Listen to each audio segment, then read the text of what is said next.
Lord of the Mysteries. Chapter 53. Listener. An ancient three-masted sailboat was navigating through a tumultuous storm in the sea. It was not fast, and its displacement was lacking. With the weather and the sea looking like a cataclysmic scene, the sailboat was like a withered leaf separated from its tree. However, regardless of how the typhoons rampaged or how terrifying the waves were, it continued sailing peacefully without any signs of tilting. Alger Wilson stood on the empty deck as he looked at the massive waves that resembled mountains. His thoughts were a mystery. "It's going to be Monday again," he muttered silently to himself. It was the day belonging to Earth Mother, the beginning of a series of waxing and waning. However, it meant something different to Alger. It belonged to a mysterious existence forever enveloped in grayish-white fog. "At least I haven't been reduced to a man." He stopped looking around as he gave a self-deprecating chuckle. At this moment, one of the only few sailors he had leaned over and asked reverently, "My lord, where are we setting course for this time?" Alger surveyed his surroundings and said in a calm voice, "Pursue the listener from the Aurora order." The storm subsided as mist emanated. On a strange sailboat with cannons on board, an 8 or 9-year-old boy with soft yellow hair was looking at pirates around him in fear. They were disorderly, some enjoyed barrels of beer, some swung around with ropes, others mocked each other, and some even fought with their fists. He turned to look at a black-robed man standing in the shadows. He suppressed his voice and asked, "Father, where are we going?" 5 days ago was his first time seeing his father, a father who proclaimed to be an adventurer. If not for the oil painting his late mother left him that confirmed his father's identity, and the fact that the orphanage had opened its doors to him, he was absolutely unwilling to leave his hometown and follow his only kin who was also nearly a stranger. The man in the shadows lowered his head and looked at his son. With an amiable expression, he answered, "Jack, I'm bringing you to a holy place, a holy residence where the Creator once lived. Is that the kingdom of God? We mortals can only enter by winning His grace." Jack had been well educated by his mother and knew this much. He was both surprised and fearful about the matter. Standing in the shadows, the man had an unforgettable jawline as though he was a sculpture chiseled by the best artisan. He placed his hand to his ear and made a listening pose. He replied in a tone that sounded like sleep-talking, "Jack, mortals are a wrong concept. The Creator created this world and He is everywhere. He exists in every living being. Therefore, all beings have godhood. Once the godhood attains a particular level, they can become an angel. The 7 fake gods at present are only powerful angels. Look, I can now hear the teachings of the Creator. Ah, how extraordinary is this revelation! Life is only a tour of the spirit. When the spirit is sufficiently potent and resilient, we can find our godhood and fuse with even more godhoods." Jack could not understand the complicated description. He shook his head and asked another question he previously did not have the chance to. "Father, I heard from Mother that after the Creator created this world, He split into all beings and does not exist in actuality. Then, why does His holy residence exist?" As a 7 to 8-year-old child, he was logical. The man with the chiseled face was taken aback.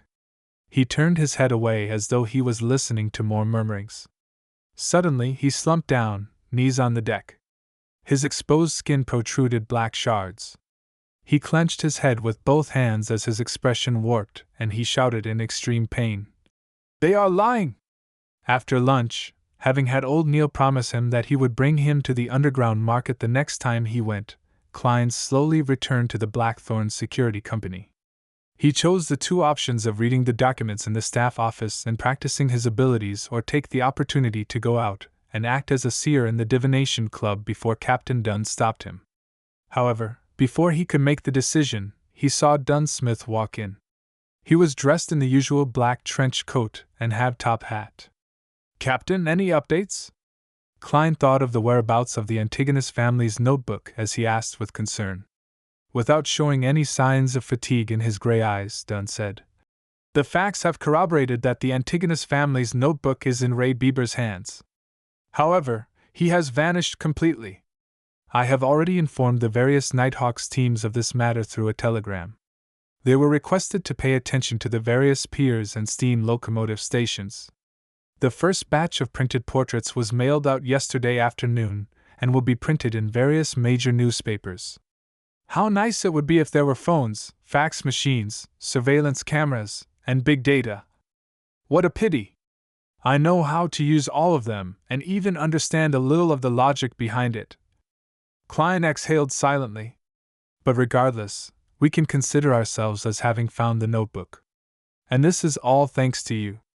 Of course, it still needs another round of confirmations. I have already sent a telegram to the Backland Diocese, requesting them to escort sealed artifact 2-049 here. It was once a dangerous item of the Antigonus family. It can help us know if Ray Bieber is a descendant of the Antigonus family. A Grade 2 sealed artifact. Dangerous. They can be used with care and moderation. Klein had originally wanted to ask about the sealed artifact, its special abilities, and the danger it posed out of curiosity, but he instantly recalled that he lacked the necessary clearance. He had no choice but to give up. May Goddess bless us. Klein tapped 4 spots on his chest, forming the sign of the full moon. Dunn pushed open the door to his office and said with a slight nod, "The Goddess has always been protecting us.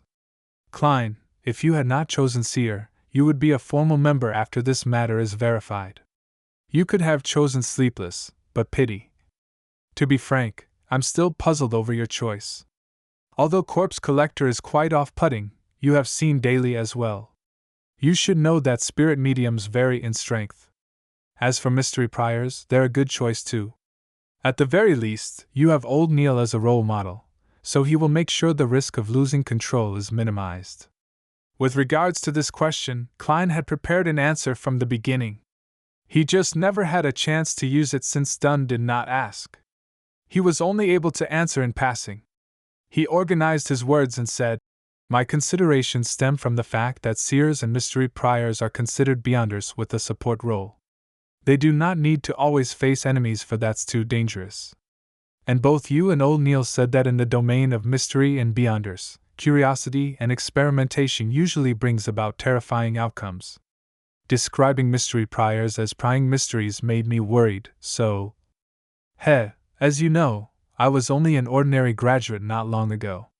A lack of guts is the only reason I made such a choice. I have to say that this is a very reasonable answer that goes beyond my expectations." Dunn massaged his temples and chuckled.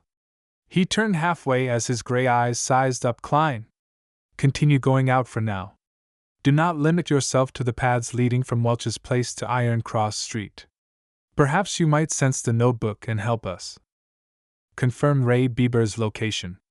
"All right." Klein realized that he no longer needed to be in a dilemma. He bade Dunn farewell and turned around, his heart beginning to count. 3, 2. "Hold on," shouted Dunn. Klein turned his head and smiled.